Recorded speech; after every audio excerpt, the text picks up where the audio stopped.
Bonsoir tout le monde, je suis Marthe Karine de Marthe Karine Consulting. Pour ceux qui ne me connaissent pas, je suis juriste, enseignante et business coach. Aujourd'hui, nous allons parler de la mission s'accompagne toujours des moyens.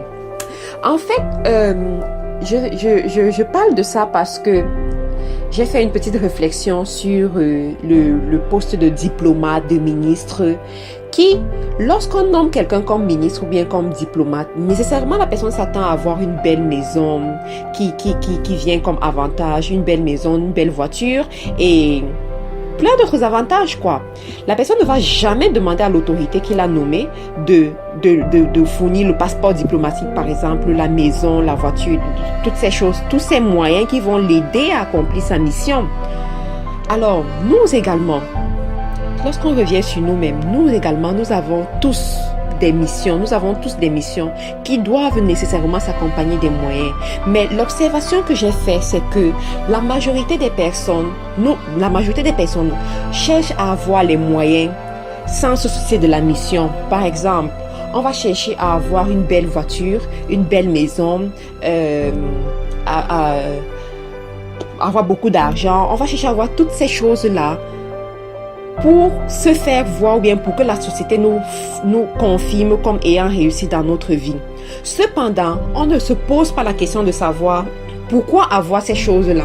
On ne se pose pas vraiment la question de savoir que ces choses-là, en fait, ce sont des moyens qui doivent te permettre d'accomplir un objectif, qui doivent te permettre de réaliser une mission. Alors aujourd'hui, j'aimerais justement introduire cette façon de penser-là, ce mindset à toutes les personnes qui me suivent à travers cet enregistrement. Je vais commencer par dire que je suis venue à en parler parce que je me suis rendu compte que la jeunesse a besoin d'être éduquée, d'être rééduquée en fait, sur le succès, sur la vie en abondance, sur la réussite quoi. Et je pense que l'une des choses importantes à faire, c'est justement comprendre quelle est sa mission. Pourquoi est-ce que tu vis? Quelle est ta mission? Et quels sont les moyens qui doivent s'accompagner de sa mission, quoi. Alors, avant de continuer, je vais me représenter pour dire que je suis juriste parce que j'ai un master en droit et je continue mes études de droit. Et je suis enseignante également. J'ai été formée comme enseignante de secondaire et je suis business coach. Et la partie business coach rentre effectivement dans ma mission de vie à moi que j'ai découvert il y a quelques temps. Et je l'ai découvert pourquoi? Parce que j'étais arrivée à une période de ma vie où tout était flou et tout était bizarre. Je traversais un peu comme un désert, quoi. Et il a fallu pour moi de me reposer les bonnes questions pour savoir où est-ce que je suis et où est-ce que je vais. Et pour le faire, il a fallu que je regarde un peu devant moi pour savoir quelles sont les personnes qui ont traversé les mêmes périodes difficiles que moi et où est-ce qu'elles en ont, comment est-ce qu'elles ont fait pour réussir. J'ai par exemple pris Oprah Winfrey, Nelson Mandela, Barack Obama. Vous voyez, j'ai pris des personnes assez élevées quoi, parce que c'est à ce genre de vie que j'aspire.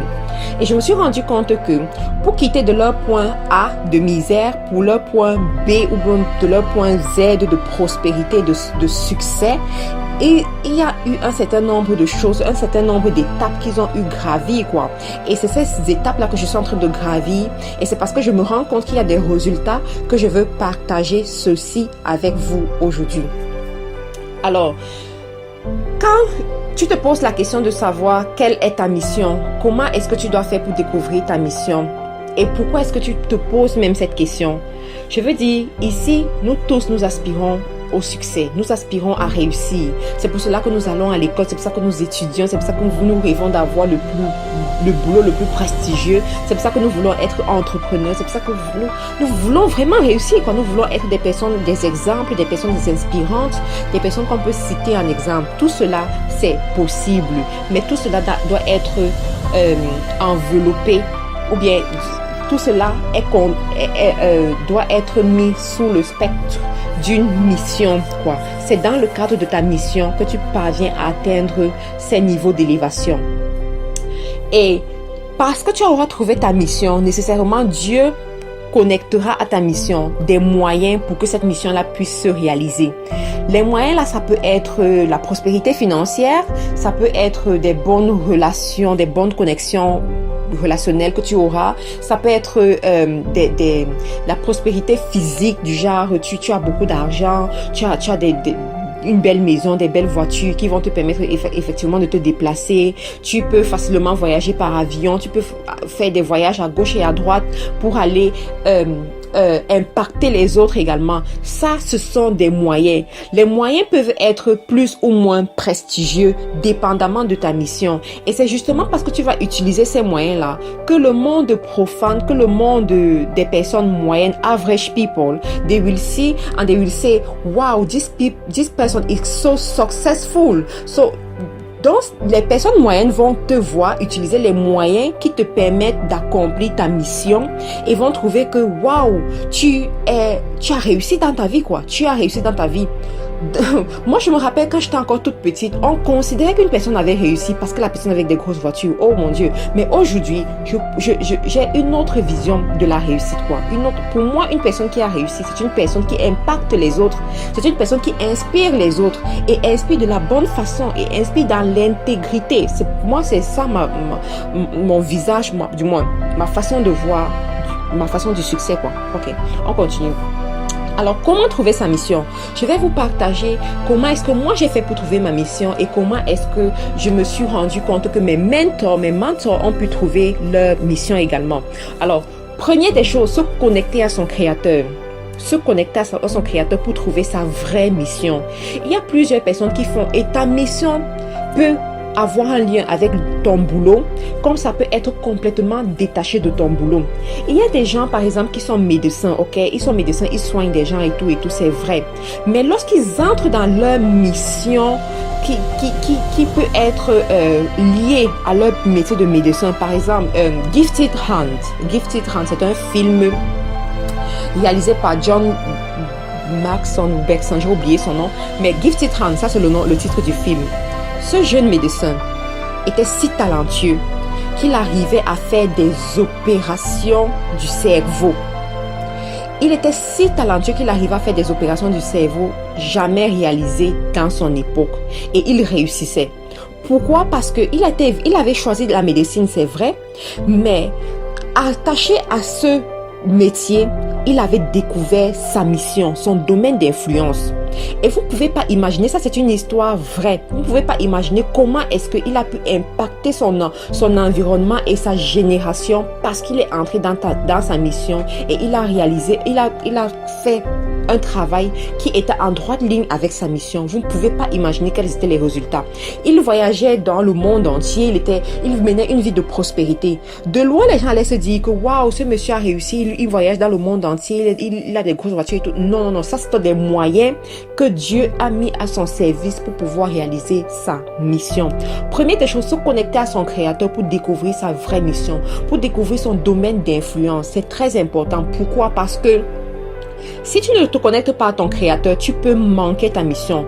Tu peux avoir les yeux voilés et tu vas faire quelque chose qui ne ressemble à rien à ta mission, qui ne ressemble vraiment pas à ta mission. Vous allez par exemple voir des gens qui sont enseignants, mais lorsqu'il passe son cours, il fait son cours, même l'élève le plus intelligent de la classe ne comprend rien de ce qu'il dit.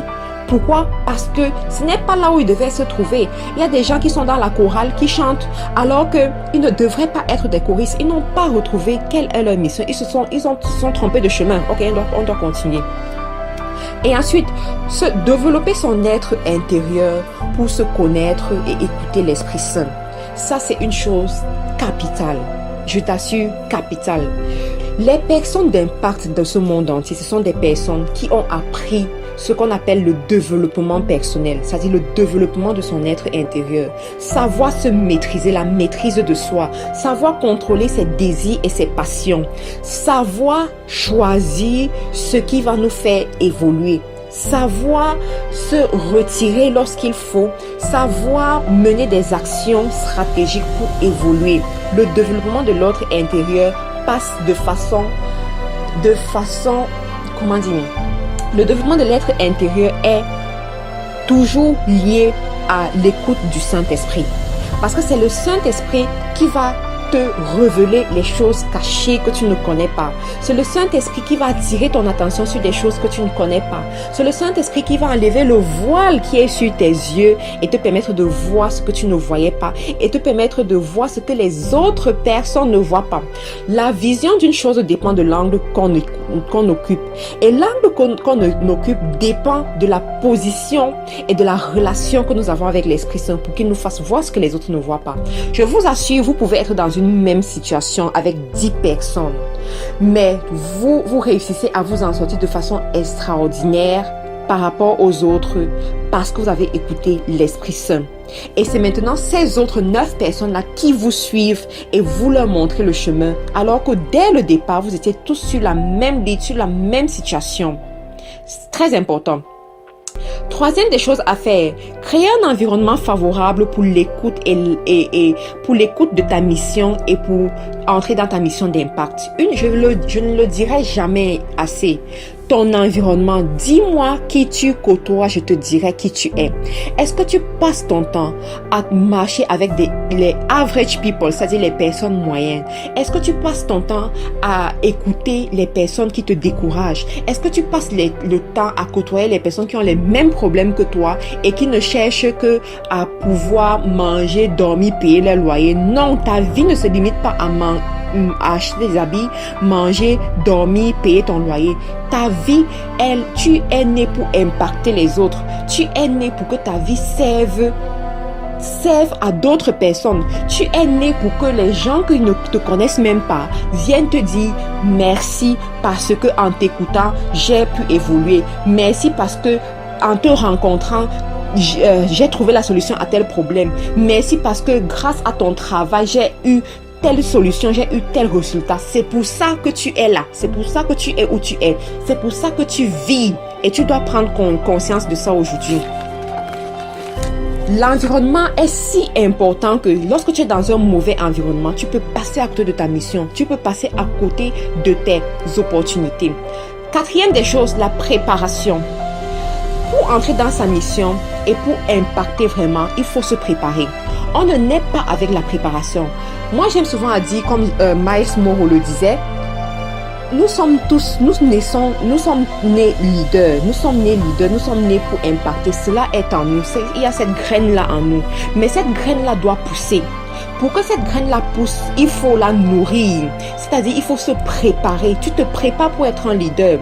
Lorsque David tue le Philistin Goliath, on se dit, David a tué Goliath, David a tué Goliath. Comment est-ce que David a fait? Vous croyez que David s'est levé un matin pour tuer Goliath? Jamais.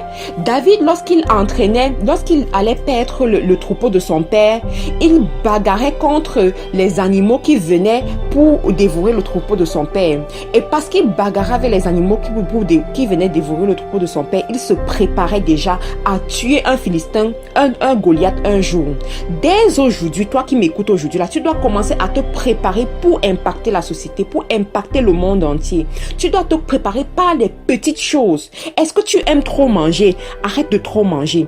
Est-ce que tu aimes faire le kongosa ou bien le commérage? Arrête de faire le commérage pour apprendre la maîtrise de toi. Est-ce que tu n'aimes pas lire les journaux? Apprends à lire les journaux. Est-ce que tu n'aimes pas lire les livres? Apprends à lire les livres pour pouvoir te préparer. Est-ce que tu n'aimes pas aller aux conférences? Apprends à aller aux conférences gratuites. Il y a tellement de conférences gratuites dehors. Qu'est-ce que tu n'aimes pas faire qui va t'aider à pouvoir évoluer? Apprends à faire ça dès aujourd'hui. C'est ça la préparation. Nous tous, nous sommes sur Facebook. De plus en plus, on est sur Facebook, ok? Mais il y a des gens qui sont spécialistes à aller sur les sites ou bien sur les pages Facebook qui ne leur apportent rien. Va sur les pages Facebook qui vont t'aider à grandir chaque jour. Abonne-toi sur ces pages-là et tu verras comment en 3 mois, tu auras beaucoup changé.